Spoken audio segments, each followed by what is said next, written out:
I got the transfer paperwork on a Tuesday in March. Grand Canyon National Park, South Rim, overnight patrol rotation. The pay was better than anything I'd found in 6 months of looking, and my student loans weren't getting smaller. I signed the forms that afternoon and drove out from Flagstaff the following Monday with everything I owned in the bed of my truck. The ranger station sat a quarter-mile from the main visitor center, a low brick building with narrow windows and a radio tower that hummed in the wind. I arrived at 4 in the afternoon. The sun was still high, turning the canyon walls the color of rust and honey. District Supervisor Harmon met me at the door. He was 50-something, lean with sun-creased skin and gray hair cut military short. He shook my hand once hard and led me inside without small talk. The station smelled like old coffee and pine cleaner. Harmon walked me through the break room, the equipment lockers, and the radio dispatch desk where a woman named Chen sat with headphones on, logging something in a spiral notebook. She glanced up, nodded, and went back to her work. "You'll be on the Hermit Road overnight patrol," Harmon said. 8 p.m. to 6 a.m., Thursday through Monday. Tonight's Wednesday, so you shadow Martinez for orientation. He'll show you the route, the checkpoints, and the protocols. He opened a metal locker and handed me a uniform shirt, a flashlight with a red filter, a radio clipped to a charging dock, and a ring with 12 keys. Each key had a number stamped into the brass. "Hermit Road closes to vehicle traffic at sunset," Harmon continued. "You patrol on foot, 7 miles one way, 14 round trip. There are 5 overlooks, 2 restrooms, 1 maintenance shed, and 1 emergency shelter. You check each structure at specific times. You log each check on the radio to Chen or whoever's on dispatch. You follow the route in the order given. No deviations." I nodded. It sounded straightforward. Harmon pulled a laminated card from his desk drawer and handed it to me. "Read this now. Memorize it tonight. Martinez will quiz you before your first solo shift." The card was titled Hermit Road Overnight Patrol Protocols. Beneath it, a numbered list in small, precise type. "Some of these will sound strange," Harmon said. "Follow them anyway. Every rule exists because someone didn't follow it once." He left me in the break room with the card and a cup of lukewarm coffee. I read the list 3 times. The rules were operational, specific, and odd in ways I couldn't quite place. They mentioned times down to the minute, distances measured in yards, and actions that seemed arbitrary until I imagined the canyon at night. Miles of open air and stone. No streetlights, no cell service, nothing but wind and dark. I copied the list into my notebook by hand. Writing helped me remember. Martinez arrived at 7:30. He was younger than I expected, maybe 30, with a scar across his left eyebrow and the kind of calm that comes from repetition. He checked my gear, adjusted the radio volume, and asked me 3 questions about the protocols. I answered all 3 correctly. "Good," he said. "Let's walk." We left the station at 7:55. The sun was gone, the sky deepening from violet to black. The canyon was a massive absence to our right, a space you felt more than saw.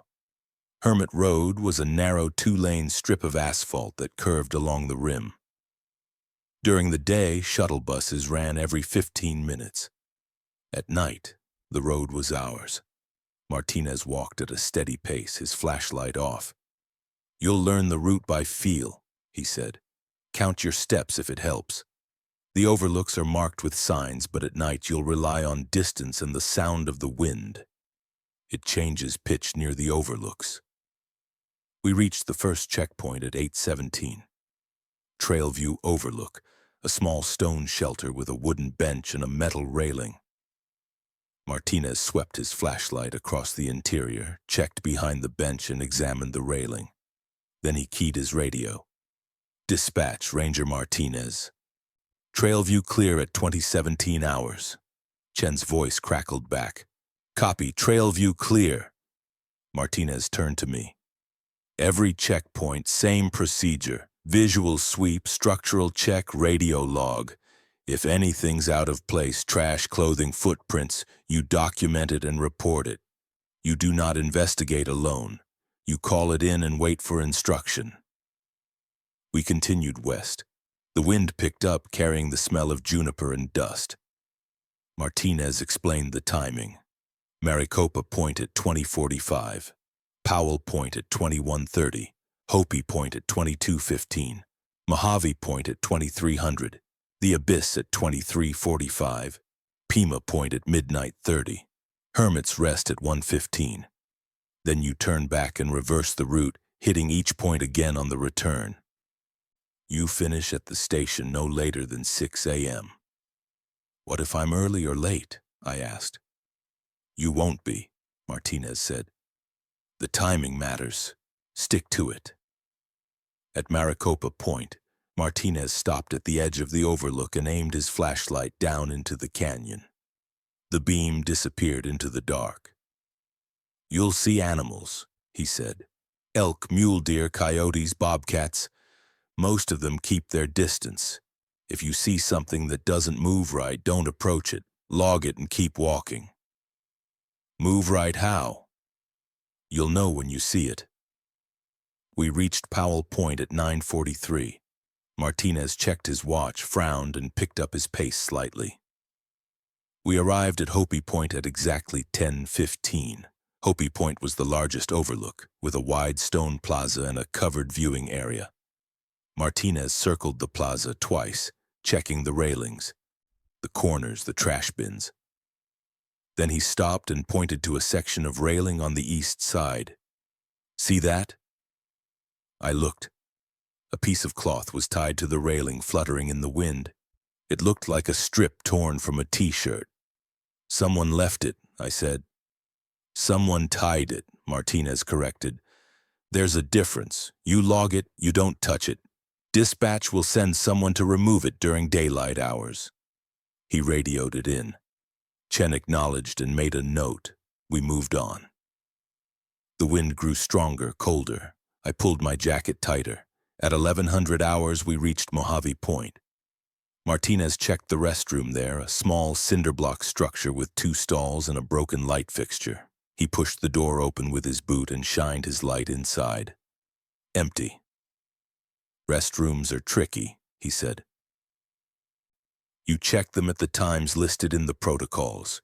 If the door is locked and you didn't lock it, you log it. You do not unlock it, you move on. What if someone's inside? At this hour, they're not supposed to be. If you hear something inside and the door's locked, you knock twice, only twice. If there's no answer, you move on. If there's an answer, you log it and call for backup. You do not open the door. We left Mojave Point and walked toward the Abyss. The road narrowed here with dense scrub on the left and the canyon dropping away on the right. I could hear the wind moving through the rock layers below, a low, uneven hum. Martinez slowed. This section's the longest stretch without a checkpoint. It's also the section where you're most likely to hear things. Voices, footsteps, animals. Keep your light on the road. Don't shine it into the canyon. If you hear someone call your name, do not answer. If you hear someone call for help, you stop, you radio dispatch, and you wait for instructions. You do not leave the road. I wanted to ask why, but the look on his face suggested I wouldn't get a useful answer. The Abyss overlook was a narrow pullout with no shelter, just a low stone wall and a drop that went down over 1,000 feet. Martinez checked his watch. 11:44. We waited 1 minute, then he keyed the radio at exactly 11:45. Dispatch, Ranger Martinez, the Abyss clear at 23:45. Copy, Abyss clear. We continued west. The moon was rising now, a thin crescent that gave just enough light to see the road as a pale stripe through the dark. At Pima Point, Martinez showed me the maintenance shed, a small wooden structure with a padlock and a faded Park Service logo on the door. Key number 7 opened it. Inside were shovels, a coil of rope, a toolbox, and 3 5-gallon water jugs. You check the shed once per shift, Martinez said. Lock it behind you. Count the water jugs. If there are more than 3 or fewer than 3, you log it. You do not drink from them. You do not move them. Why would there be more? There wouldn't, Martinez said. That's the point. We reached Hermit's Rest at 1:14. The building was a stone lodge with a gift shop and a snack bar, both closed and dark. Martinez circled the exterior, tried each door, checked each window. Everything was locked. This is your turnaround point, he said. You rest here for exactly 10 minutes. You can sit on the bench outside. You can drink water. You do not go inside, even if a door is unlocked. If a light is on inside, you log it. You do not turn it off. We sat on the bench. The wind had died down. The silence was enormous. You'll get used to it, Martinez said. The quiet, the size of it. Some people can't handle it. They hear things that aren't there, or they convince themselves something's following them. You stay focused on the route, the times, the protocols. You'll be fine. Has anyone not been fine? Martinez looked at me for a long moment. There was a ranger 2 years ago. Lasted 3 shifts. Quit after he spent 20 minutes at Hopi Point talking to someone who wasn't there. He filed a report saying he had a conversation with a hiker who needed directions. Dispatch had no record of any radio check from him during that window. When they reviewed his log, he'd skipped Hopi Point entirely and logged it as clear without checking it. What happened to him? He left, didn't give a reason, just turned in his gear and drove away. We started the return route at 1:25. The trip back was quieter. Martinez checked each overlook again, faster now, his movements efficient and routine. At Mojave Point, the restroom door was open. I was certain it had been closed earlier. Martinez saw it too. He stopped, aimed his light at the door and waited. 10 seconds. 20. Nothing moved. He keyed his radio. Dispatch, Mojave restroom door open on return check. Confirmed closed at 2300 outbound. Copy, Chen said. Advise. Door is open approximately 30 inches. No visible obstruction, no sound. Requesting backup for interior check. Negative. Continue route. Daylight crew will inspect. Martinez acknowledged and we moved on. He didn't look back. By the time we reached the station, the sky was beginning to lighten in the east. Martinez logged the completion of the route at 5:51. Harmon was already there pouring coffee. Any issues? Harmon asked. Fabric at Hopi, open door at Mojave on return, Martinez said. Both logged. Harmon nodded. Good, get some sleep, you're back tomorrow. Martinez left. Harmon turned to me. You start solo tomorrow night, 8 p.m. sharp. Any questions? I had a dozen questions, but none that I thought he'd answer. No, sir. Good. Go get some rest. I drove back to the small apartment I'd rented in Tusayan, a tourist town 7 miles south of the park entrance. I lay in bed and watched the ceiling and replayed the route in my mind, trying to make sense of the rules. Most of them seemed like safety protocols dressed up in odd phrasing.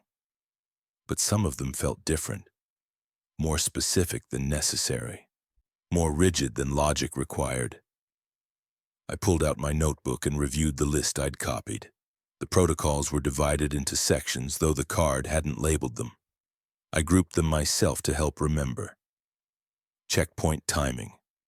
1. Arrive at each checkpoint within 2 minutes of the designated time.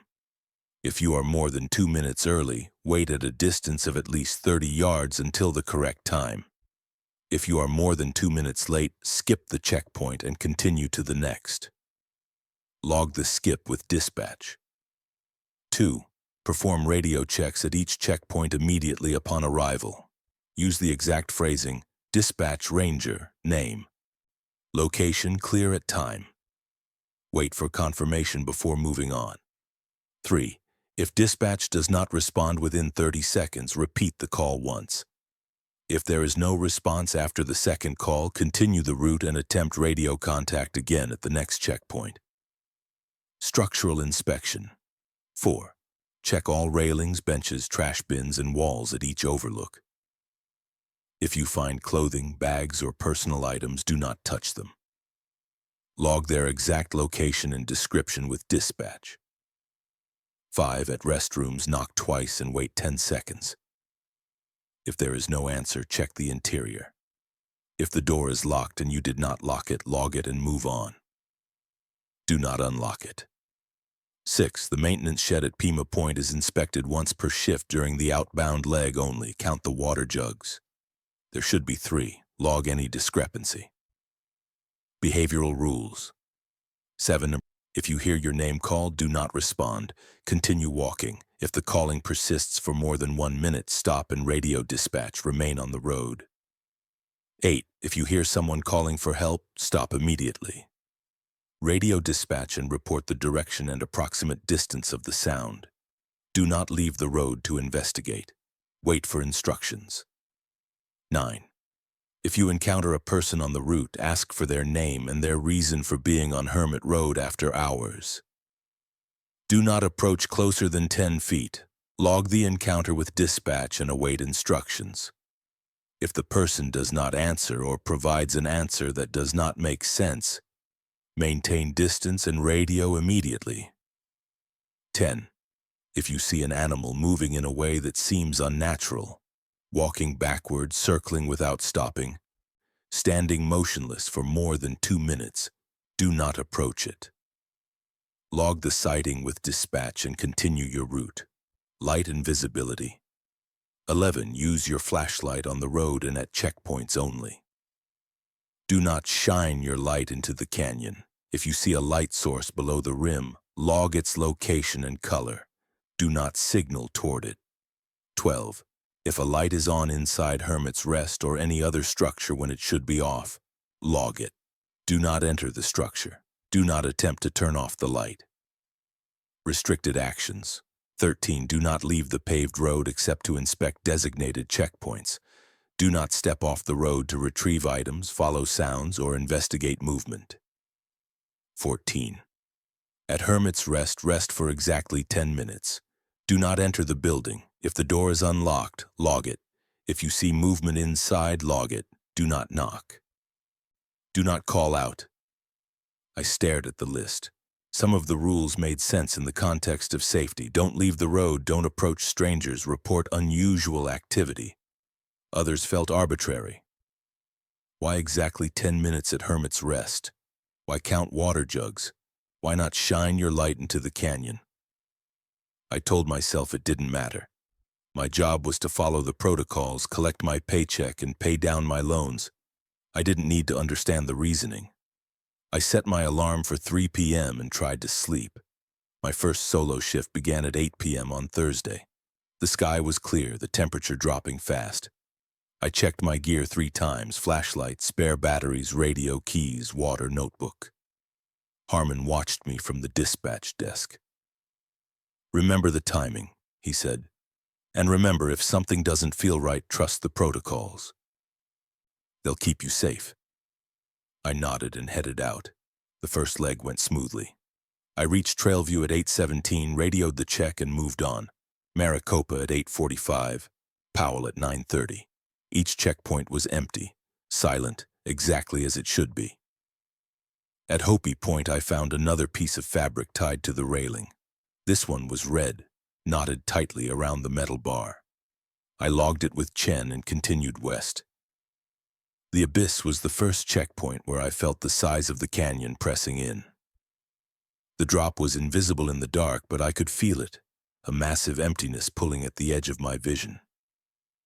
The wind here was different, rising from below in slow pulses that sounded almost rhythmic.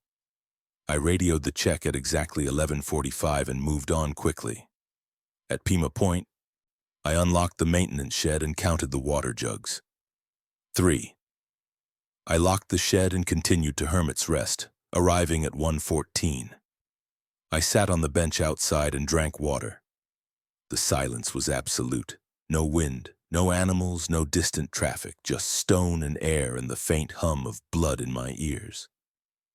At 1:25, I started the return leg. The route back felt longer. My legs were tired, my shoulders tight from the weight of the radio and the tension of watching the road. At Mojave Point, the restroom door was closed. I checked it anyway, knocking twice and waiting. No answer. The interior was empty. I was halfway between Hopi Point and Powell Point when I heard the voice. It came from somewhere to my right, out in the open air beyond the road. A man's voice calling a name I didn't recognize. The voice was clear, close, maybe 50 yards away. I stopped walking. My hand went to the radio. The voice called again. Same name, same tone. Not frantic, not angry, just calling. The way you'd call to someone across a parking lot. I keyed the radio. Dispatch Ranger Dennison, heard voice approximately 50 yards south of road between Hopi and Powell. Male voice calling a name, requesting instructions. Chen's voice came back immediately. Copy. Maintain position on road. Do not respond, do not approach. Confirm you are on paved surface. Confirmed. On road. Stand by. I waited. The voice called twice more, then stopped. The silence returned. After 2 minutes, Chen came back. Ranger Dennison, continue route. Log the incident in your end-of-shift report. Do not deviate. Copy. I continued walking, my flashlight trained on the road ahead. My pulse was high, my skin cold despite the jacket. The voice had sounded human, normal, not threatening, just someone calling to someone else. But there was no one else out here. I reached the station at 5:48 and logged the completion of the route. Harmon was waiting with coffee and a clipboard. Chen briefed me, he said. You handled it correctly, it'll happen again, maybe not the same thing, but something. The canyon's big, sounds carry, echoes layer. Your brain tries to make sense of it, the protocols are there to keep you from making mistakes. What would have happened if I'd responded? Harmon set down his clipboard. I don't know. No one who's responded has filed a useful report. He let that sit for a moment, then handed me the clipboard. Fill out your log. Get some rest.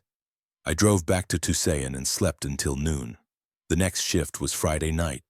The route was the same, the timing identical. At the abyss, I saw a light below the rim. It was faint, white, flickering slightly like a flashlight beam. It moved slowly from north to south, parallel to the rim, maybe 200 feet down. I logged it with Chen. She acknowledged and told me to continue. At Hermit's Rest, the door to the gift shop was unlocked. I tested the handle, confirmed it was open, and logged it. I did not go inside. I sat on the bench for 10 minutes, watching the door, half expecting it to swing open. It didn't. On the return leg, the door was locked again. Saturday night, I found a backpack at Maricopa Point. It was sitting on the bench, unzipped, empty except for a water bottle and a park map. I logged it and continued. Sunday night, an elk crossed the road in front of me between Powell Point and Hopi Point. It stopped in the middle of the asphalt and turned to look at me. Its eyes reflected green in my flashlight beam. It stood there for 30 seconds, motionless, then walked off into the scrub. I mentioned it to Harmon during debriefing. He asked if the elk had done anything unusual. I said no. He nodded and told me to keep walking the route. By Monday night, I'd settled into the rhythm. The timing felt natural, the checkpoints became familiar. The protocols were just procedures now, no stranger than locking a door or checking a receipt. At 11:45, I stood at the abyss and radioed my check. The wind was strong that night, gusting hard enough to make me step back from the edge. That's when I heard the footsteps. They were behind me on the road coming from the east, steady even, the sound of boots on asphalt. I turned and aimed my flashlight down the road. Nothing. The footsteps continued, closer now. Maybe 30 yards. I keyed the radio. Dispatch, Ranger Dennison, the abyss, footsteps on road, approaching from east, no visual, requesting instructions. Copy, maintain position, confirm you are alone. Confirmed. The footsteps stopped. I waited, my light trained on the road, my breath shallow. 10 seconds. 20. The wind gusted and the footsteps started again, this time moving away, back toward the east. Dispatch, footsteps moving east, away from my position. Copy. Continue route when sound ceases. I waited another minute. The footsteps faded into the wind and didn't return. I walked to Pima Point, checked the shed, and continued to Hermit's Rest. My hands were shaking when I sat down on the bench. At the end of the shift, Harmon asked me if the footsteps had sounded human. Yes, I said. Did they sound like they belonged to someone who knew where they were going? I thought about that. The steps had been even, unhurried, confident. Yes. Good, Harmon said. That's good. He didn't explain why. The second week felt like a test I hadn't studied for. The route was the same, the protocols unchanged, but the canyon seemed more active, more noises, more small oddities, more moments where I had to choose between my instincts and the rules. On Thursday night, I found a jacket draped over the railing at Powell Point. It was a Park Service jacket, faded and old, with a name patch that read Simmons. I logged it with Chen. Do you know a Ranger Simmons? I asked. There was a pause. Negative. Log it and continue. On Friday night, the restroom at Mojave Point was locked when I arrived at 1100 hours. I knocked twice, waited, and heard a faint sound inside. Not a voice, not footsteps. Just a sound, like fabric rustling. I radioed it in. Chen told me to move on. When I returned at 3:15, the door was open and the restroom was empty. On Saturday night, I heard my name. I was between Hopi Point and Mojave Point, about a mile from either checkpoint. The voice came from behind me, clear and close. Dennison! I kept walking. My heart hammered. Dennison, wait! I did not wait. I did not turn around. I kept my light on the road and counted my steps. 50 steps, 100. The voice called twice more, then stopped. I radioed Chen when I reached Mojave Point. She logged it and told me I'd handled it correctly. On Sunday night, I saw someone at Pima Point. I arrived at 12:30, unlocked the maintenance shed, and stepped inside. The water jugs were there, 3 of them, lined up against the back wall. I counted them, turned to leave, and saw a figure standing in the doorway. It was a man, tall, wearing a ranger uniform. His face was in shadow. You're early, he said. I checked my watch. 12:32. I was not early. I'm on schedule, I said. The figure tilted its head slightly as if confused. You're early, it repeated. I stepped toward the door. The figure didn't move. Excuse me, I said. It stepped aside smoothly and I walked past it onto the road. I turned back. The figure was gone. The shed was empty. I radioed Chen and described the encounter. She asked if the figure had given a name. I said no. She asked if I'd gotten closer than 10 feet. I said no. She told me to lock the shed and continue the route. I locked the shed and walked to Hermit's Rest with my hand on my flashlight and my pulse in my throat. At the end of the shift, Harmon pulled me into his office and closed the door. You did everything right, he said. But I want to show you something. He opened a file cabinet and pulled out a binder labeled Incident Reports, Hermit Road. He flipped to a page marked with a yellow tab and turned the binder toward me. The report was dated 3 years earlier. It described a ranger named Collins who had encountered someone at Pima Point. The description matched what I'd seen. Tall, uniform, face in shadow. Claimed the ranger was early when they were not. Collins had logged it, continued the route, and completed the shift without further incident. What happened to Collins? I asked. He's fine, Harmon said. Still works here. Transferred to the Bright Angel Trail day shift 2 years ago. Why? Harmon closed the binder. He decided he preferred daylight. He put the binder back in the cabinet and locked it. You're doing well. Most rangers would have asked more questions by now. Some would have quit. You're following the protocols, and that's what matters. Keep it up. I wanted to ask what the protocols were protecting me from. I wanted to ask who or what was leaving jackets and calling my name and standing in the doorway of the maintenance shed. But Harmon's expression made it clear the conversation was over. On Monday night, I finished the route without incident. No voices, no footsteps, no figures. Just the wind and the dark and the empty miles of road. When I clocked out at 6 a.m., Chen handed me a sealed envelope with my name on it. "From Harmon," she said. "He's off today." I opened it in my truck. Inside was a handwritten note on Park Service letterhead. "You've completed 2 weeks. You're cleared for full independent rotation. Attached are revised protocols effective immediately. Memorize them before your next shift.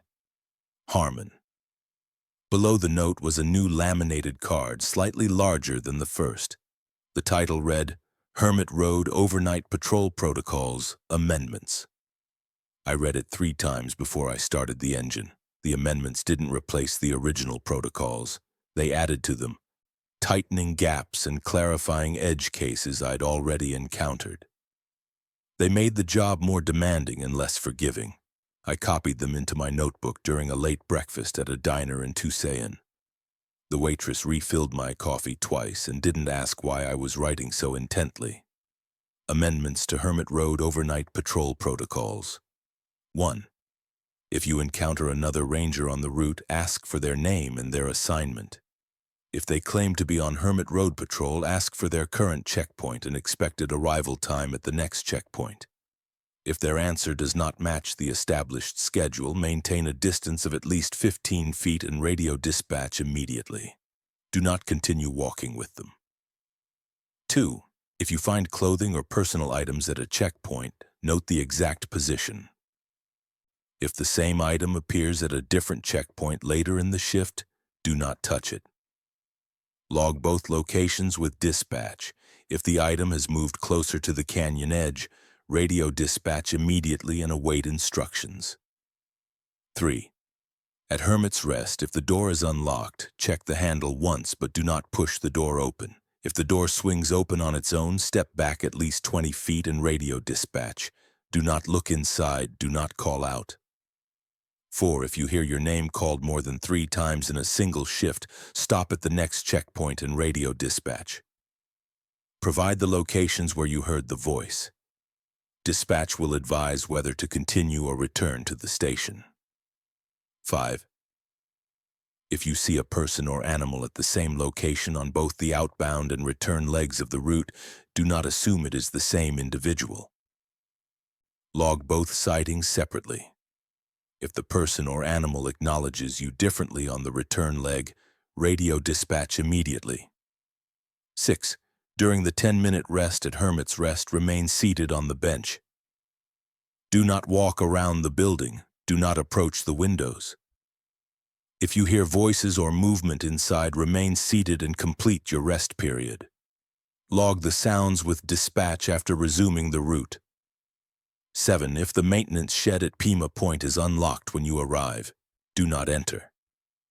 Lock it from the outside and log it with dispatch. Do not attempt to inspect the interior.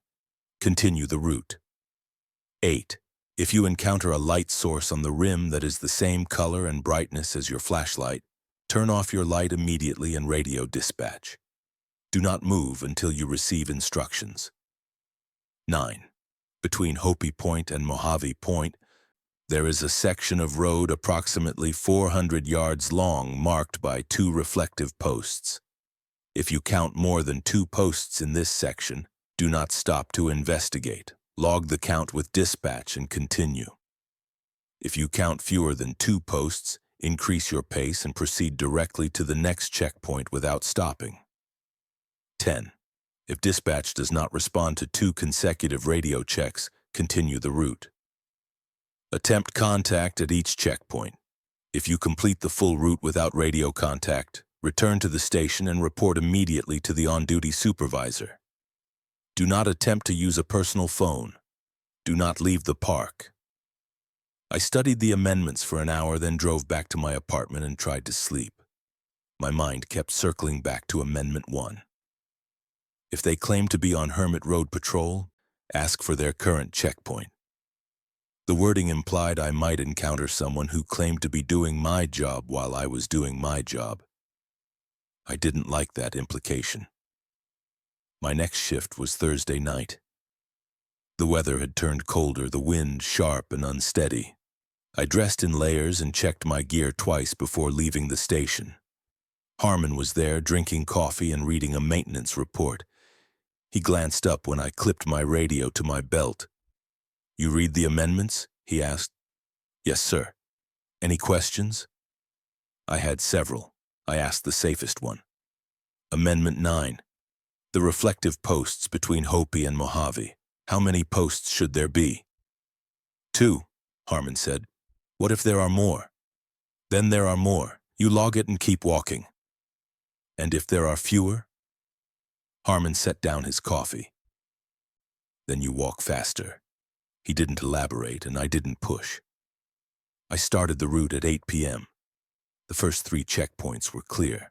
At Hopi Point, I noticed the fabric tied to the railing had changed. It was no longer red. It was blue, and it was knotted in a different place, about 6 feet east of where the red fabric had been. I logged it with Chen. She acknowledged without comment. At the abyss, I saw the light below the rim again. This time it was yellow, not white, and it stayed in one place for the entire time I was at the overlook. I logged it and moved on. Between Hopi Point and Mojave Point, I counted the reflective posts. 2 posts, just as Harmon had said. I radioed Chen when I reached Mojave Point and confirmed the count. She told me to continue. At Pima Point, the maintenance shed was locked. I opened it, counted 3 water jugs, locked it, and continued to Hermit's Rest. The door to the gift shop was closed. I tested the handle. Locked. I sat on the bench and drank water. The 10 minutes felt longer than usual. The silence pressed in, thick and total, and I found myself listening for sounds that never came. At 1:25, I started the return leg. At Mojave Point, I saw someone standing at the overlook railing. It was a woman, wearing jeans and a light jacket, her hands gripping the railing as she stared out into the canyon. Her hair was tied back in a ponytail. I stopped walking and aimed my flashlight toward her, keeping the beam low. "Excuse me, ma'am." She didn't turn. "Ma'am, Hermit Road is closed to visitors after sunset. Can I ask your name and why you're here?" She turned slowly. Her face was pale, her expression neutral. She looked at me for a long moment, then said, "I'm waiting for sunrise." "Sunrise isn't for another 5 hours," I said. "How did you get here?" "I walked." "From where?" She pointed east toward the direction of Hopi Point. I keyed my radio, keeping my eyes on her. "Dispatch, Ranger Dennison, Mojave Point, encountered a visitor, female, jeans and light jacket, claims she walked from the east, requesting instructions." Chen's voice came back immediately. "Copy. Ask her name." "Ma'am, can I get your name?"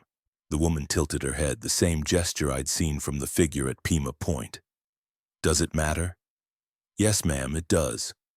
She turned back to the railing and looked out into the canyon. "I don't think I remember." I felt my skin go cold. "Dispatch. Subject unable to provide name. Ranger Dennison, maintain distance. Ask her to describe her clothing." I blinked. It was an odd question, but I asked it. "Ma'am, can you describe what you're wearing?" The woman looked down at herself as if noticing her clothes for the first time. "Jeans," she said slowly, "and a jacket." "What color is the jacket?" She looked at it for a long moment. "I don't know." "Dispatch, subject unable to identify jacket color."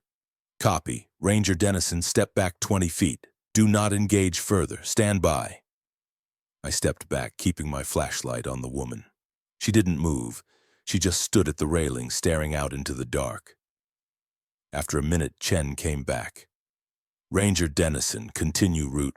Log the encounter. Do not approach subject again." "Copy." I walked past the overlook, giving the woman a wide berth. She didn't turn. She didn't speak. When I looked back from 50 yards down the road, she was gone. I radioed Chen and confirmed the subject was no longer visible. She acknowledged and told me to proceed. At Hopi Point, I found the blue fabric I'd logged earlier. It was still tied to the railing in the same spot. But now there was a second piece of fabric next to it. This one was white, knotted tightly, fluttering in the wind. I logged it with Chen. She told me to continue. I completed the route and clocked out at 5:52. Harmon was waiting in his office with the incident binder open on his desk. "You followed the protocols exactly," he said. "Good. The woman you saw at Mojave, do you remember what she looked like?" I described her. Pale ponytail, neutral expression. Harmon flipped to a page in the binder and turned it toward me. It was a report from 4 years ago filed by a ranger named Ortega. The description matched. Same woman, same clothing, same location. "She's been seen 6 times, Harmon said. "Always at Mojave Point, always on the return leg. She always says she's waiting for sunrise. She never provides a name. And she always disappears before the ranger leaves the area." "What is she?" I asked. Harmon closed the binder. "I don't know, but she's consistent and she follows a pattern. As long as you follow the protocols, she's harmless. The problems start when rangers try to help her or figure out who she is." "What kind of problems?" Harmon looked at me for a long moment. "The kind that end shifts early." He didn't elaborate, and I knew better than to ask. Over the next 2 weeks, the route became a series of small, accumulating oddities that I logged and filed and tried not to dwell on. On Friday night, I counted 3 reflective posts between Hopi and Mojave. I logged it with Chen and kept walking. On Saturday night, I heard footsteps behind me on 3 separate occasions. Each time I stopped and turned. Each time there was nothing there. On Sunday night, the maintenance shed at Pima Point was unlocked. I locked it from the outside, as the amendments instructed, and continued to Hermit's Rest without checking the interior. On Monday night, I found a ranger jacket at Powell Point. It was folded neatly on the bench, the name patch obscured by the way it was folded. I logged it and continued. On the return leg, the jacket was gone. On Tuesday night, I saw the woman at Mojave Point again. This time she was sitting on the ground, her back against the railing. I asked her name. She didn't answer. I radioed dispatch and continued. On Wednesday night, nothing happened. The route was silent, empty, exactly as it should be. It was the most unsettling shift I'd had. By the end of the 3rd week, I'd stopped trying to make sense of it. The canyon had its own logic, and my job wasn't to understand it. My job was to walk the route, check the times, follow the protocols, and go home in one piece. It was working, and that was enough. On Thursday night, the weather changed. A storm system moved in from the west, bringing heavy clouds and gusting wind. The temperature dropped into the 30s. By the time I started the route at 8 p.m., the first drops of rain were falling. Chen radioed me at 8:15. "Ranger Dennison, be advised, storm conditions expected to worsen. Winds gusting to 40 miles per hour. Visibility may be reduced. Protocols remain in effect. Acknowledge. Copy dispatch. Protocols in effect." The rain picked up as I reached Trailview. By the time I got to Maricopa, it was coming down hard, cold, and steady, soaking through my jacket. I pulled the hood up and kept walking. At Powell Point, I found a backpack on the bench. It was soaked, unzipped, empty. I logged it and moved on. The wind made the route harder. It came in gusts that pushed me sideways, made me brace against the railings at the overlooks. At Hopi Point, I had to shout my radio check to be heard over the noise. Chen's voice crackled back, distorted by static. "Copy Hopi clear. Advise. If conditions become unsafe, return to station. Acknowledge." Copy, but I didn't turn back. The protocols didn't include a weather threshold, and Harmon had told me to trust them. I kept walking. At the abyss, the wind was brutal. It roared up from the canyon, carrying rain that felt like needles. I radioed my check and moved on quickly, my light barely penetrating the dark. Between the abyss and Pima Point, my radio went dead. I tried to key it. Nothing. I checked the battery, fully charged. I tried again. Static, then silence. I stopped walking and stood in the rain, trying to decide what to do. Amendment 10 covered this. If dispatch does not respond to 2 consecutive radio checks, continue the route. Attempt contact at each checkpoint. I continued to Pima Point. The maintenance shed was locked.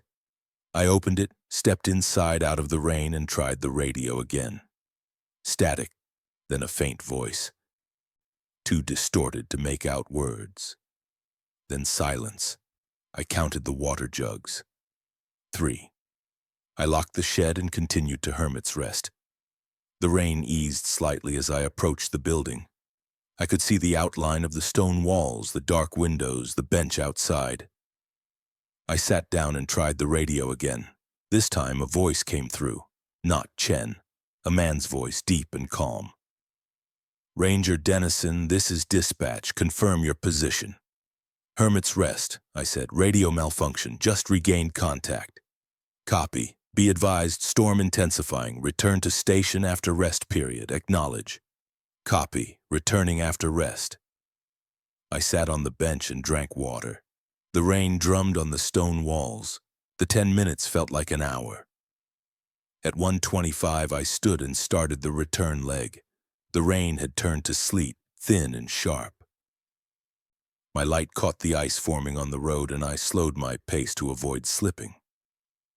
The wind had shifted, now blowing from the east, pushing me forward. At Pima Point, the maintenance shed door was open. I stopped 10 yards away and aimed my light at the doorway. The interior was dark. Nothing moved. I keyed the radio. Dispatch, Ranger Dennison, Pima shed door open, requesting instructions. The man's voice came back. Copy, do not approach, log it and continue. Copy. I logged it in my notebook, gave the shed a wide berth, and continued east. At Mojave Point, the restroom door was open. I knocked twice and waited. No answer. I shined my light inside. Empty. But the floor was wet, as if someone had just walked through. I radioed it in. The man's voice acknowledged and told me to continue. By the time I reached Hopi Point, the sleet had turned back to rain, lighter now, the wind easing. I radioed my check and heard Chen's voice instead of the man's. Copy, Hopi clear. Ranger Dennison, confirm you've been in contact with dispatch throughout the shift. Affirmative. Lost contact between the Abyss and Pima, regained at Hermit's Rest. Copy, stand by. I stood in the rain, water dripping from my hood, and waited. Chen came back a minute later. Ranger Dennison, describe the voice you heard after regaining contact. I described it. Male, deep, calm. Copy. Continue route. Report to Supervisor Harmon immediately upon return.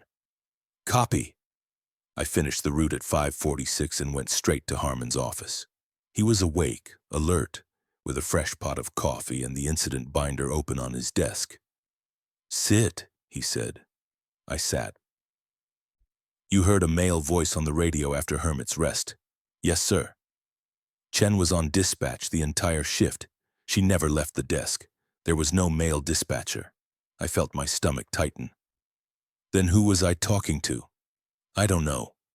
Harmon pulled a report from the binder and slid it across the desk. But this has happened before. Twice. Both times during storm conditions. Both times after a radio malfunction. I read the report. It described exactly what I'd experienced. Loss of contact. Regained contact. Male voice giving instructions that sounded correct. What happened to the Rangers who heard the voice? I asked. They followed the instructions they were given. One was told to return to the station early. He did. The other was told to continue the route. He did. Both completed their shifts without incident. So the voice was helpful? The voice gave instructions that matched protocol, Harmon said. Whether it was helpful or just consistent, I can't say. He closed the binder. You did everything right. You followed protocol even when the radio failed. You logged the anomalies. You completed the route. That's exactly what you're supposed to do. What if the voice had told me to do something that wasn't protocol? Harmon met my eyes. Then you would have reported it and waited for verification, because you know the protocols and you trust them more than a voice on the radio. He stood. Get some sleep. You're back tomorrow night. I drove to Tusayan and lay in bed staring at the ceiling, replaying the voice in my head. It had sounded calm, professional, authoritative. It had given instructions that made sense. If Chen hadn't told me otherwise, I would never have questioned it. That was the part that unsettled me most. How easy it had been to believe. The next shift was Friday night. The storm had passed, leaving the air cold and sharp and the sky clear. I checked my radio 3 times before leaving the station. It worked perfectly. The route was quiet until I reached Mojave Point. The woman was there again, standing at the railing, staring into the canyon. This time she was wearing a dark jacket, not the light one I'd seen before. I stopped at a distance of 15 feet. Ma'am, can I ask your name? She turned. Her face was different, older, harder. You ask that every time. Do you remember telling me your name? No, she said. I don't remember telling you anything. I keyed the radio. Dispatch Ranger Dennison, Mojave Point, same subject as previous encounters. Acknowledge. Chen came back immediately. Copy. Maintain distance. Ask her how she arrived tonight. Ma'am, how did you get to Mojave Point tonight? The woman looked down at her hands, then back at me. I don't remember arriving. I only remember standing here. How long have you been standing here? I don't know. Dispatch, subject reports no memory of arrival or duration. Copy, continue route. I walked past her, keeping my distance. When I looked back, she was gone. On Saturday night, I found a water jug at Powell Point. It was sitting on the ground next to the bench, full, sealed. I logged it and continued. When I returned on the outbound leg, the jug was gone. On Sunday night, I counted 1 reflective post between Hopi and Mojave. I increased my pace and radioed Chen when I reached Mojave Point. She acknowledged and told me to continue. On Monday night, the maintenance shed was open again. This time I could see from 30 yards away that the door was swinging slowly in the wind. I radioed Chen. She told me to lock it from the outside and continue. I did. On Tuesday night, I heard my name called 4 times, once between Trailview and Maricopa, twice between Powell and Hopi, once between the Abyss and Pima. I logged all 4 instances with Chen. She told me to continue the route and report to Harmon at the end of the shift. Harmon was waiting with the incident binder. 4 times is above average, he said, but not a record. Are you feeling okay? Any headaches, dizziness, confusion? No, sir? Good. The calls increase in frequency sometimes. We don't know why. As long as you don't respond, they usually taper off after a week or 2. What happens if they don't? Harmon closed the binder. We'll discuss that if it becomes necessary. It didn't become necessary. The calls stopped after Tuesday. Wednesday through Sunday, the route was quiet. Almost too quiet. I found myself listening for footsteps, expecting the woman at Mojave Point, waiting for the male voice on the radio. Nothing happened, and the lack of incident left me more on edge than the incidents themselves. On Monday night, Chen radioed me at 7:45, 15 minutes before my shift started. Ranger Dennison, report to Supervisor Harmon's office before starting route. Copy. I found Harmon at his desk with a sealed envelope and a grim expression. You've completed 4 weeks, he said. That's longer than most. You're doing well. but there's a situation I need to brief you on." He opened the envelope and pulled out a set of photographs. He spread them on the desk. The photos showed Hermit Road at various points: Trailview, Powell, the Abyss, Pima Point. Each photo had a timestamp in the corner. All of them were taken at night. "These were taken by trail cameras placed along the route 6 months ago," Harmon said. "We wanted data on animal movement patterns. What we got was something else." He tapped one of the photos. It showed Mojave Point. In the frame, standing at the railing, was the woman. The timestamp read 2:38 a.m., during a shift I'd worked 3 weeks earlier. "That's her," I said. "I know," Harmon said, "but look at this."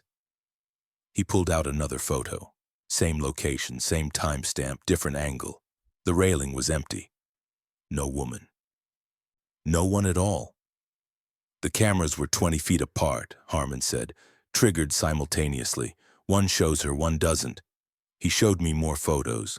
The figure at Pima Point, visible in one frame, absent in another. The backpack at Powell Point, present in one camera, missing in another. The water jug, the jacket, the pieces of fabric, all documented, all inconsistent. "They're not always there," Harmon said. "Not in a way the cameras can agree on, but they're always there in a way you can see." "What does that mean?" "It means the canyon shows you what it wants you to see. The protocols are designed to help you navigate that without getting lost in it." He pulled out another envelope, this one thicker. "I'm issuing you the emergency protocols. You've earned them. These are only used during specific conditions. Equipment failure, multiple anomalies in a single shift, or prolonged contact with an entity." He handed me a new laminated card. "Memorize these. You probably won't need them, but if you do, they'll keep you alive." I took the card and read it slowly. Hermit Road Overnight Patrol. Emergency Protocols. 1. If you encounter the same individual at 3 or more checkpoints in a single shift, do not complete the route. Stop at the nearest checkpoint, radio dispatch, and await escort back to the station. Do not walk alone. 2. If all lights fail, flashlight, radio indicator, stars, stop immediately. Count to 60. Do not move during the count. After 60 seconds, attempt to relight your flashlight. If it does not work, sit down and wait for dispatch contact. Do not attempt to navigate in complete darkness. 3. If you see yourself, your reflection, your silhouette, your shadow behaving independently, close your eyes immediately and radio dispatch. Do not open your eyes until instructed. Describe what you saw using only physical details, not interpretations. 4. If you arrive at a checkpoint ahead of schedule and the checkpoint has already been logged by someone using your name, stop at a distance of 30 yards. Radio dispatch using the code phrase duplicate log. Do not approach the checkpoint. 5. If the canyon becomes audibly silent, no wind, no insects, no movement of any kind, stop walking. Verify that you are on the paved road. If you are not on the paved road and do not remember leaving it, use your radio to request immediate extraction. Provide your last known checkpoint. Do not attempt to return to the road on your own. I read the protocols 3 times. They were more extreme than the others, describing scenarios I couldn't quite picture. "Has anyone used these?" I asked. "Yes," Harmon said. "Twice in the past 10 years. What happened? They followed the protocols and made it back safely. And if they hadn't followed them?" Harmon stood and opened the door. "I don't know, and I hope I never find out. Memorize them. Start your shift. Stay sharp." I walked the route that night with the emergency protocols running through my head like a checklist. I saw nothing unusual. No woman, no footsteps, no voices. The checkpoints were empty, the timings precise. At Hermit's Rest, I sat on the bench and thought about the photographs. One camera shows her, one doesn't. The canyon shows you what it wants you to see. I finished the shift at 5:50 and clocked out without incident. The next 3 nights followed the same pattern. Quiet, empty, routine. I started to relax, to let the protocols fade from the front of my mind to the practiced background. That was a mistake. On Friday night, I saw myself. It happened at Powell Point. I arrived at 9:30 exactly on time and approached the overlook. There was someone standing at the railing facing away from me. They were wearing a ranger uniform identical to mine, same jacket, same radio, same height and build. I stopped walking and aimed my light at the figure. It didn't turn. "Excuse me," I said. The figure turned slowly. It was my face, my exact face, down to the scar on my chin and the way my hair fell across my forehead. It looked at me and smiled. I closed my eyes immediately and keyed the radio. "Dispatch, Ranger Dennison. Emergency Protocol 3, Powell Point. I saw myself, male ranger uniform, standing at railing.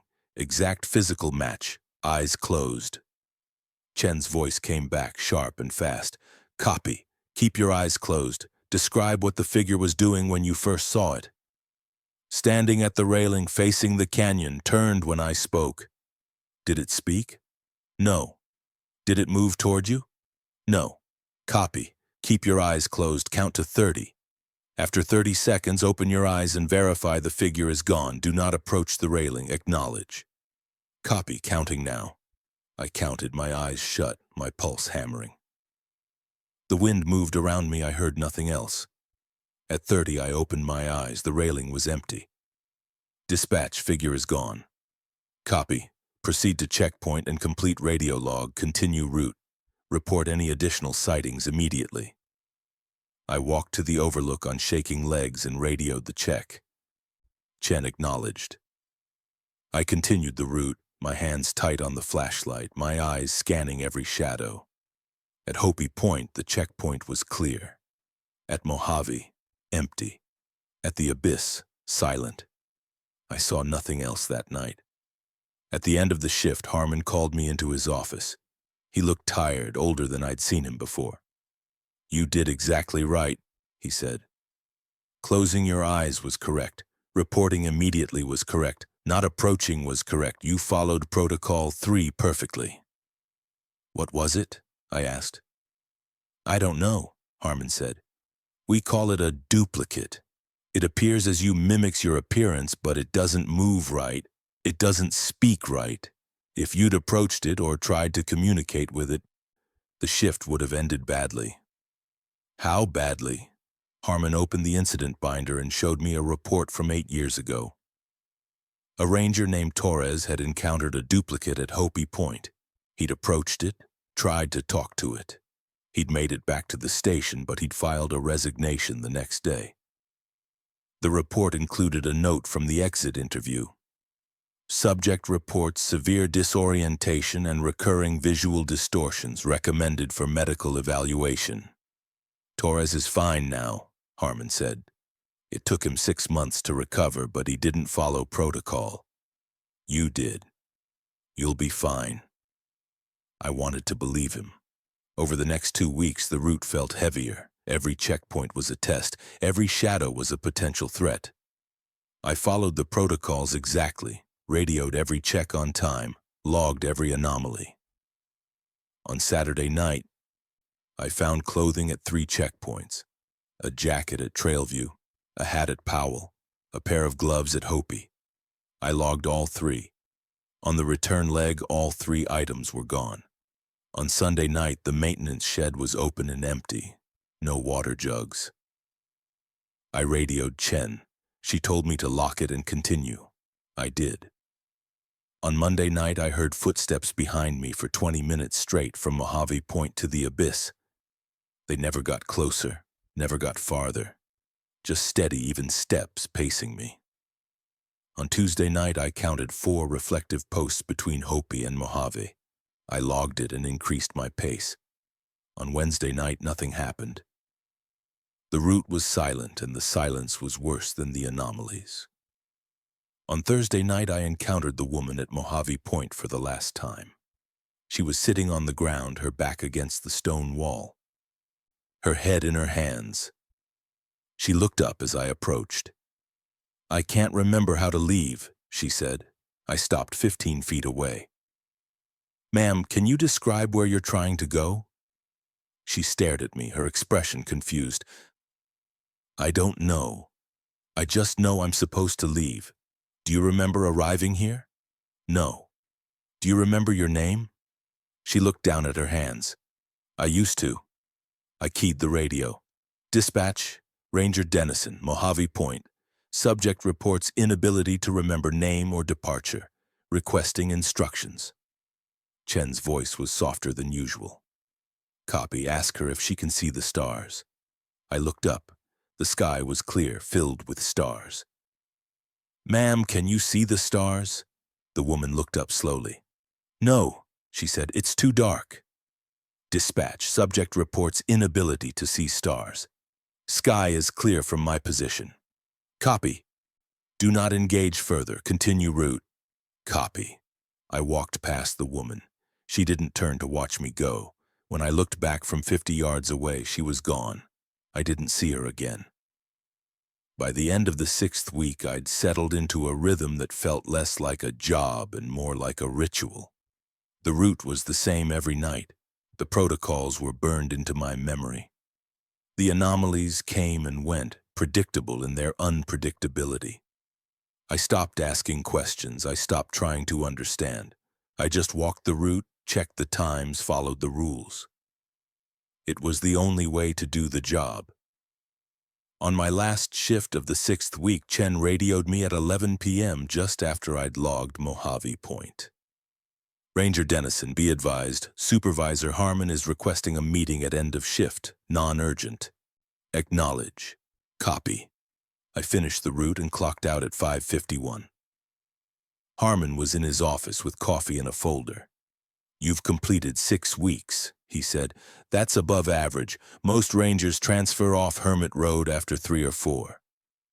You've handled the anomalies well. You've followed the protocols consistently, and you've stayed calm under pressure. I'm impressed." "Thank you, sir."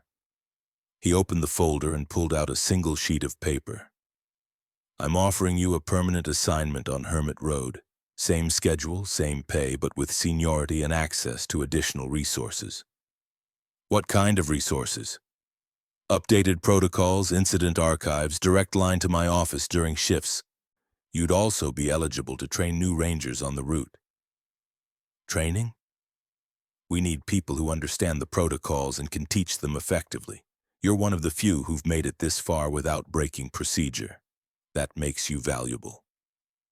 I thought about the woman at Mojave Point, the duplicate at Powell, the voice on the radio, the footsteps, the lights, the fabric tied to railings.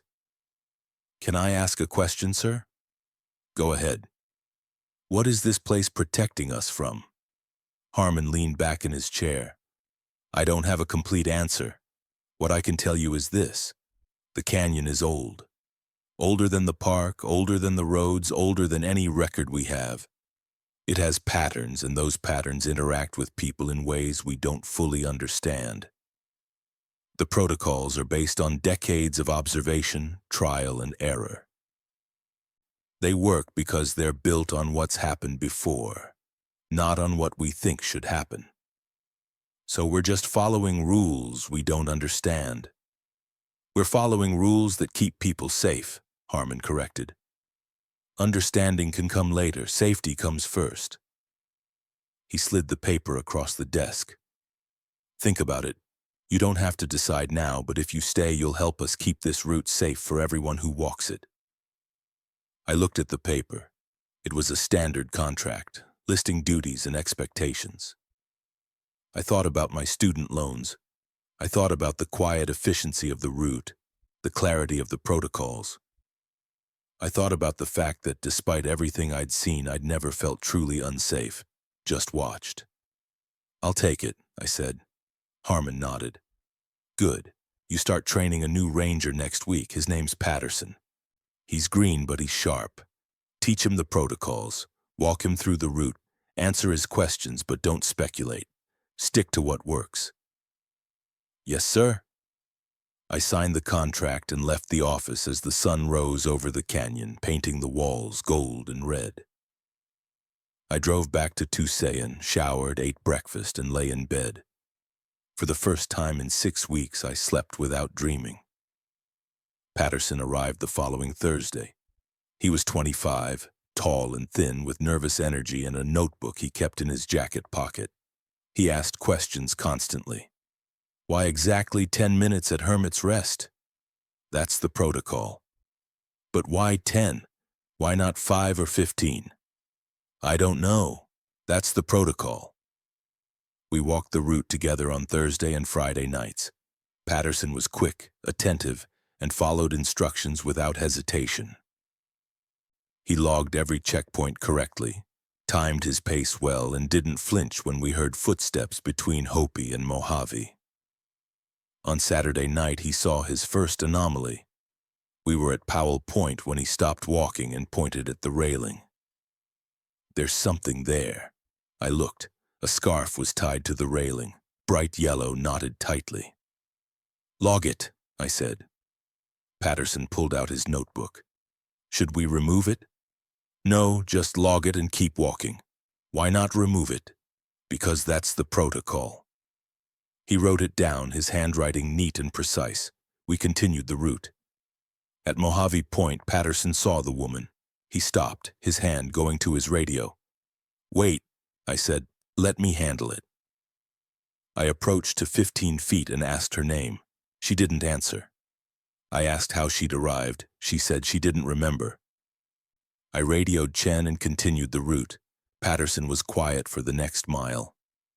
That woman, he said finally. She wasn't real, was she? She's real enough to see, I said. That's all you need to know. But, Patterson, listen, your job is to walk the route, follow the protocols, and log what you see. You're not here to understand it. You're here to do it right. Can you do that? He thought about it for a long moment. Yes. Good. By the end of the week, Patterson was walking the route solo. I shadowed him from a distance, staying back 50 yards, ready to step in if he needed help. He didn't. He hit every checkpoint on time, radioed every check correctly, logged every anomaly. On his 5th solo shift, I watched him close his eyes at Powell Point and radio in a duplicate sighting. He followed Protocol 3 perfectly, waited 30 seconds, opened his eyes, and continued the route. I reported back to Harmon the next morning. He's ready. Good, Harmon said. You've done well. He's on his own starting Monday. I walked the route alone that week, settling back into the solitary rhythm. The anomalies came and went. Footsteps, lights, voices, fabric on railings. I logged them all, followed the protocols, completed each shift without incident. On Friday night, I found a new item at Trailview Overlook. A ranger jacket folded neatly on the bench, no name patch. I logged it with Chen. On the return leg, it was gone. On Saturday night, the maintenance shed at Pima Point was open. I locked it from the outside and continued. On Sunday night, I heard my name called once between Hopi and Mojave. I didn't respond. It didn't repeat. On Monday night, nothing happened. The route was silent, empty, routine. It felt like the canyon was resting. I finished the shift and clocked out at 5:47. Harmon was waiting with coffee in a sealed envelope. This is for Patterson, he said. He'll need the amendments after his 2nd week. You know what to do. I took the envelope and nodded. That night, I sat at my kitchen table and wrote out a clean copy of the protocols. All of them. Core rules, amendments, emergency procedures. I wrote them by hand in clear block letters on waterproof paper. I included notes in the margins, small details I'd learned from experience. The sound the wind makes at the abyss, the way the reflective posts catch light, the distance to maintain from anyone you encounter, the exact phrasing to use on the radio when something feels wrong. I folded the pages carefully and sealed them in a plastic sleeve. When I saw Patterson the next week, I handed him the envelope from Harmon and the pages I'd written. The envelope is official, I said. The pages are from me. Read both. Memorize both. Patterson opened the pages and scanned them. These are detailed. They'll keep you alive. Follow them. He nodded and slipped the pages into his jacket pocket. I walked the route alone that night, thinking about the protocols, the anomalies, the endless miles of dark road and open air. I thought about the woman at Mojave Point, waiting for a sunrise she couldn't see. I thought about the duplicate at Powell Point wearing my face. I thought about the voice on the radio, calm and authoritative and wrong. I thought about the fact that I'd learned to navigate all of it by doing one simple thing: following the rules. The rules worked because they were built on what had happened before. They worked because they didn't require understanding. They worked because they were clear, specific, and consistent. At Hermit's Rest, I sat on the bench and looked up at the stars. The canyon stretched out before me, invisible in the dark, vast and old and indifferent. I finished my water, stood, and started the return leg. At the station, I wrote out the shift report and filed it in the binder. Harmon read it and nodded. "Clean shift," he said. "Good work." "Thank you, sir." "Patterson's doing well, by the way. He followed your notes to the letter. Found a backpack at Maricopa, logged it, moved on. Textbook." "Good." I clocked out and drove back to Tusayan.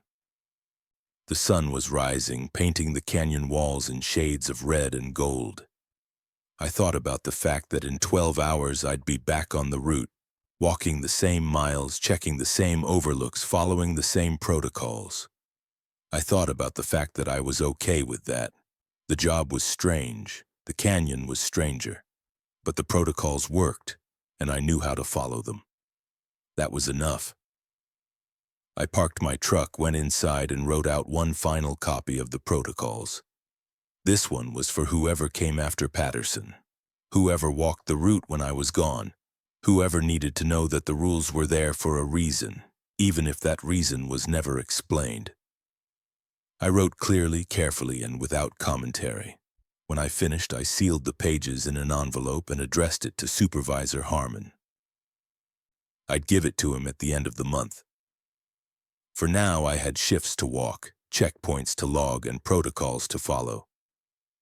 The canyon would still be there tonight, and the night after, and the night after that. And so would I.